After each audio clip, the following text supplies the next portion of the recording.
Este é o canal das operações nacionais e internacionais. Vamos para o áudio.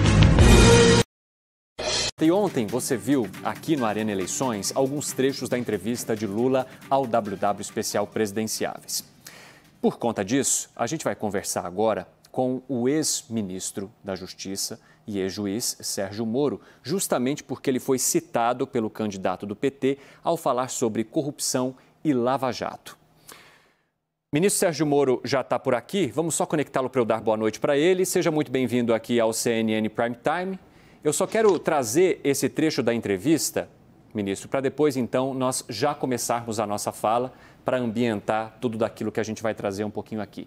Vamos acompanhar, então, este trecho da fala do candidato Lula ao William Vac, aqui na CNN Brasil, e seguimos com Sérgio Moro logo em seguida. A delação premiada foi com que muita gente ficasse rico.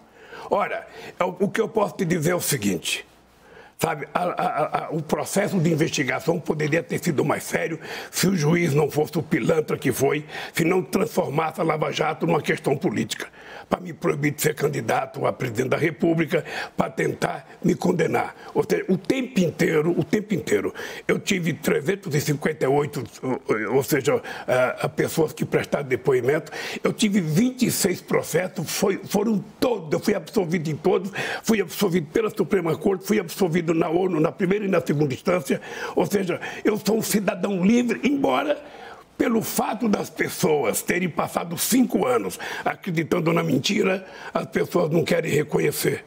Então, eu estou muito tranquilo que nós vamos continuar combatendo a corrupção, nós vamos continuar dizendo para as pessoas que esse país não comporta efetivamente que a pessoa cometa crime que não seja punido. Ministro, o candidato Lula, do PT, menciona mais de uma vez que esta operação foi uma mentira, numa tentativa de tirá-lo do páreo das eleições. Eu gostaria que o senhor primeiro comentasse a sua visão sobre o que foi dito, então, pelo candidato Lula ao William Vac. Boa noite. Boa noite. Primeiro, boa noite a todos. E eu queria agradecer a oportunidade de ter esse direito de resposta, porque fui citado, fui, inclusive, ofendido. O que a gente tem que deixar muito claramente aqui, inicialmente, é que o ex-presidente Lula mente, ele está sendo mentiroso, porque, primeiro, ele não foi absolvido e nem inocentado, isso é muito claro. Eu proferi uma sentença contra ele, como juiz, aplicando a lei, e o condenei por corrupção e lavagem. Outra mentira dele, ele coloca como se tivesse sido eu apenas que tenha praticado esse ato, mas a minha sentença foi confirmada pelo tribunal em Porto Alegre, por outros 3 magistrados profissionais, que confirmaram a condenação dele por corrupção e lavagem de dinheiro. Depois, essa decisão foi confirmada de novo em Brasília pelo STJ, por outros 5 magistrados. Ele ainda foi condenado no processo do sítio de Atibaia, em relação ao qual até hoje não deu uma explicação por que as empreiteiras Odebrecht e OS fizeram obras e reformas milionárias, no sítio que ele utilizava como se fosse proprietário. Ele foi condenado nesse processo por uma outra pessoa, por uma juíza corajosa de Curitiba. E essa decisão também foi confirmada no tribunal em Porto Alegre. Então, não fui eu apenas, foram vários juízes que o condenaram, que viram as provas e o reputaram culpado. Depois houve anulação, 3 anos depois, pelo Supremo Tribunal Federal, num julgamento que eu reputo um grande erro judiciário, do Supremo Tribunal Federal, mas ainda assim o próprio Supremo Tribunal Federal jamais disse que o presidente era inocente ou o absolveu no mérito das acusações. Então pende sobre o Lula, sobre o candidato, uma nuvem negra que são as condenações e as provas da corrupção na Petrobras durante o governo dele, que ele não explicou, porque não é um caso de corrupção isolado no tempo e do espaço. O que foi revelado pela Lava Jato, e todo mundo bem sabe, é a corrupção vinculada a um projeto de poder, assim como foi no caso do Mensalão. Algo muito diferente desse quadro, em que o presidente mente, no sentido de que ele pretende combater a corrupção ou pretendeu combater a corrupção no passado. Quem pretende fazer isso não instaura uma perseguição e uma difamação contra aqueles que cumpriram apenas o seu dever. Ministro, eu quero aproveitar a sua participação aqui no CNN Prime Time para te perguntar sobre uma outra questão também que envolveu o seu nome agora no último dia 3 de setembro, em que a Justiça Eleitoral cumpriu mandados de busca e apreensão na residência do senhor, que é candidato ao Senado pelo Paraná, aí pela União Brasil, por conta da impressão, né, de santinhos que estariam irregulares, segundo denúncia feita por uma série de partidos. Eu gostaria que o senhor também trouxesse a sua resposta em relação a essas irregularidades que foram apontadas aí na apreensão destes materiais de campanha considerados irregulares. Como que o senhor viu essa operação? Perfeito. Olha, no tempo da Lava Jato, em que eu era juiz e aplicava a lei, porque tinha um grande escândalo de corrupção, nós não recuamos, não varremos sujeira para debaixo do tapete. Nós ordenávamos busca e apreensão e o que nós escolhíamos? Milhões de reais em suborno que havia sido desviado dos cofres públicos por diretores da Petrobras nomeados pelo Lula, por gerentes da Petrobras nomeados dentro desse grande esquema de corrupção. O que nós vimos nessa última data, essa busca e apreensão na minha residência, foi uma tentativa clara de intimidação do PT. O PT fez uma representação dizendo que os santinhos, o material impresso na minha campanha, a letra do nome dos suplentes, estava menor do que o exigido ali pela regulamentação. Esse tipo de irregularidade a gente vê na propaganda de vários candidatos e algo não intencional. Um erro, talvez, aqui da campanha, bastaria ali uma notificação, uma informação, olha, arrume o material. Mas não, eles quiseram fazer uma busca e apreensão, e aqui eu não culpo a Justiça Eleitoral, eu respeito as instituições, mas o PT quis fazer uma busca e apreensão na minha casa com o objetivo claro de me constranger, que vai exatamente nessa linha. Eles querem perseguir e punir todos que cumpriram o seu dever contra a corrupção e que desagradaram o partido. Por isso eu acho muito engraçado quando eu vejo algumas pessoas do PT e seus aliados falando em defender a democracia.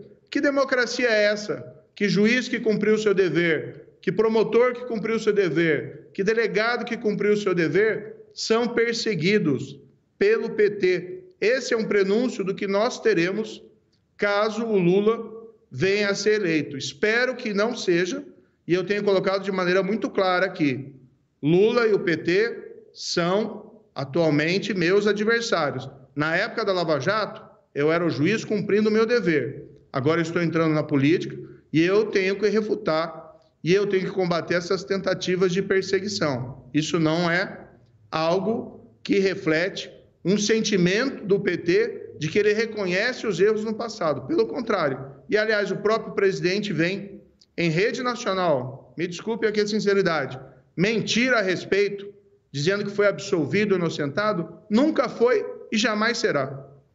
Ministro, antes da gente passar só a pergunta aqui para colegas que também querem questioná-lo sobre outros assuntos, o senhor está mencionando mais de uma vez a perseguição que o senhor tem sofrido e que sofreu como juiz que cumpriu o seu dever. Mas o Supremo Tribunal Federal mencionou mais de uma vez que a Justiça Federal foi incompetente, teve incompetência, teve parcialidade no julgamento dos casos envolvendo o ex-presidente Lula. O senhor, em nenhum momento, reconhece que tenha havido que o senhor tenha ultrapassado um limite na hora de julgar estes casos, de fato? Na forma como o senhor atuou com o Ministério Público Federal? Ou justamente pelos motivos da Justiça Federal apontarem que o senhor foi incompetente na hora de analisar estes casos ou de julgá-los? Eu posso te dizer com muita tranquilidade, quem foi condenado e preso na Operação Lava Jato se encontra em uma dessas duas situações. Ou pagou propina, ou recebeu propina. E o que nós tínhamos era um passado de impunidade no Brasil da grande corrupção. Quantos e quantos escândalos nós vimos e nada acontecia. E a Lava Jato, ela foi feita, foi um marco que quebrou essa impunidade. E ela não foi o trabalho de um juiz, de um procurador, de um delegado. Foi um trabalho da sociedade que deu apoio. Começou aqui no Paraná, teve um grande apoio da população paranaense. Muita gente me diz, inclusive, que só foi possível porque começou no Paraná. Depois ganhou um apoio da opinião pública nacional, daqueles milhões de brasileiros que saíram às ruas protestando. Então, todas essas pessoas foram enganadas. Não tem 6 bilhões de reais que a Petrobras já declarou oficialmente, que retornaram aos cofres da Petrobras por conta da investigação da Operação Lava Jato. Eu ouço, às vezes, falar de excessos da Operação Lava Jato. Quais foram os excessos? Criminosos que foram presos? Isso é império da lei. Isso é governo de leis. É assim que se faz aí uma grande democracia. Agora, eu estou me colocando como candidato ao Senado, pelo Paraná. Eu quero retomar essa bandeira do combate à corrupção, da segurança pública e levar isso para o Senado. Porque a gente precisa ter um Senado forte e atuante para combater esse tipo de patifaria e evitar a volta da corrupção do PT, caso ganhe as eleições. Espero que não aconteça. O senhor terá o espaço que cabe ao senhor para justamente contar suas propostas e falar de sua campanha eleitoral, mas agora eu quero passar uma pergunta aqui ao nosso colega Yuri Pita. Vamos lá, Yuri. Obrigado, Evandro. Boa noite, ministro. O senhor falou que eu ia perguntar ao senhor, mas acho que o senhor já respondeu a minha pergunta quando o senhor disse que o PT é o seu adversário, que o senhor entrou na política. Posso inferir que depois da sua eleição, ganhando ou não a eleição para o Senado, o senhor vai continuar em campanha a favor de Bolsonaro e contra o ex-presidente Lula, que o senhor não quer que volte ao poder. Mas o senhor falou também que a Lava Jato foi o primeiro momento em que houve condenação de autoridades, sendo que o senhor mesmo participou no gabinete da hoje presidente do Supremo Tribunal Federal, Rosa Weber, como juiz, da ação penal 470, o julgamento do mensalão, que levou à prisão ex-ministros como José Dirceu, ex-deputados como Roberto Jefferson, Valdemar Costa Neto, hoje presidente do PL, ao qual está afiliado o presidente Jair Bolsonaro.